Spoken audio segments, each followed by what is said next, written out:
the wanted list. Hazvina kumira mushe panguva inoi. Toona kuti aiwa mapictures avakutochitendera pasocial media aiwa evakomana vakamenshonwa naBob Shogeza nehis last address achiti kwese kwamunenge manguvawana vaarestei, batai vanhu ivavo just because imhesva mukodo vanhu vari kuve vachikonzeresa massive suffering munyika. Sandapinda mashuka budanyirwa pana vari kubva subscribe like on the bell icon.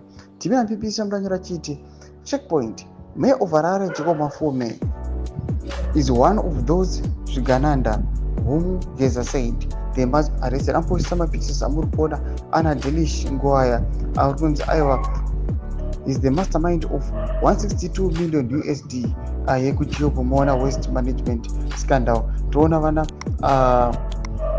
Jacob Mafume tikuona kuti aiwa arimo futi muJiob Pomona that waste scandal again.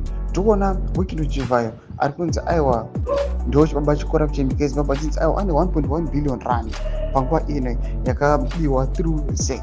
Mashukaruya panapa atikuona mapictures aya haaziriwo ega, mamwe they are being loaded zvichinzi aiwa kwese kwese kwavanenge vari, even vari kudiaspora mukangovawana vese vari kudiaspora vanofanira kuvabata vanhu ivavo arrestiwa just because these guys vari kuonekwa kunzi vari kuluta aiwa mastate funds, vari kuba zvisiri pamutemo, vari vachitora maresources enyika zvisiri pamutemo for self enrichment. Tudze mafungiro enyu muri kudii pamusoro pechitiko ichi.